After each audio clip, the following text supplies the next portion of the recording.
All right, joining me now is Liberal MP Julian Leeser. Julian, thank you so much for your time. Thanks, Sharri. Good to be with you. Look, we're going to get into the ceasefire issue, but I'd just like to ask your reaction to these revelations that at least one Australian who's sponsoring Palestinians coming to Australia has expressed clearly concerning extremist views online. Well, Australia is a country based on Judeo-Christian values, and one of those important values is the sanctity of human life. The idea of supporting martyrdom or jihad is about as far from Australian values as I can possibly imagine. I think it's very important that the government, when assessing people who are coming to this country, does the proper security checks. It doesn't matter where people have come from, but it's particularly important in areas where people are coming from war zones. The idea that we can assess people quickly, I think, is wrong.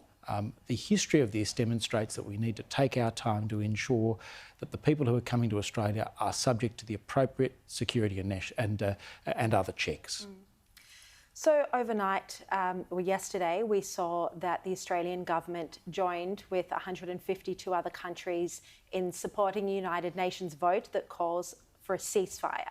This, in reality, means that Israel should stop fighting Hamas.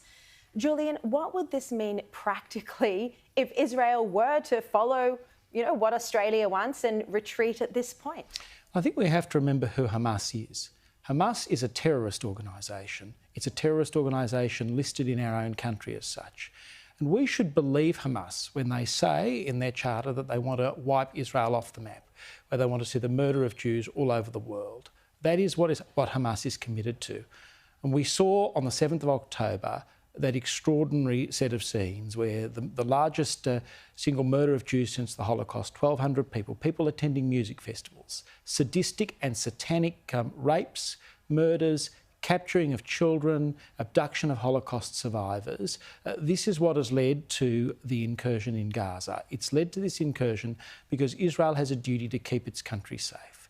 The important thing here is to remove Hamas as a terrorist threat from Israel and from the world. A ceasefire only legitimises Hamas. A ceasefire only gives Hamas time in order to increase its activities in Gaza. What we want to see is Hamas moved out of Gaza. The only way to do that is to allow Israel to get on with its operations. Look, I'm interested in your thoughts on how Penny Wong in particular, but also the Prime Minister, continually lectures Israel on how it fights this war, this enemy on its doorstep who's kidnapped so many hostages, children, babies, women, the elderly, and yet it's not taking control of the problem of anti-Semitism that's happening under its own watch in Australia. I can't remember a time, Sharri, in my life where the level of anti-Semitism is as high as it's been today. I think the epicentre of anti-Semitism is sadly on our university campuses. I'm part of a bipartisan group who's been trying to encourage universities to sign up to the International Holocaust Remembrance Alliance definition of anti-Semitism, which recognises illegitimate criticism of Israel as a form of anti-Semitism. And sadly, so few of our universities are signed up to this. I'd like to see greater leadership from the government in relation to dealing with anti-Semitism at home. The resolutions at the UN are important because they're an important position in terms of Australia's values. But the most important thing that the government can do is focusing on what it can do to turn down the level of anti-Semitism at home. But on this UN resolution, I think the decision-making around it looks shambolic. We had a situation where the government changed the foreign policy of the country yet again. Yeah. I supported the Prime Minister's resolution on the 16th of October, where he and Peter Dutton moved a motion that recognised Israel's right to defend itself. But in terms of this vote, the only other minister he consulted with was Penny Wong. This is a matter that should have gone to the National Security Committee of Cabinet.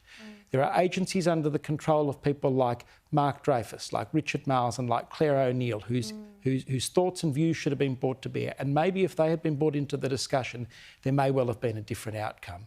This shows the Prime Minister doesn't have confidence in his own ministers and is an example of the shambolic decision-making we have seen right from the start on matters to do with Israel coming from this government. Yeah, and you could call it a captain's call, seeing as we know we've played on this program many times the comments that Albanese has made throughout his career about Israel, and they've been only ever very critical.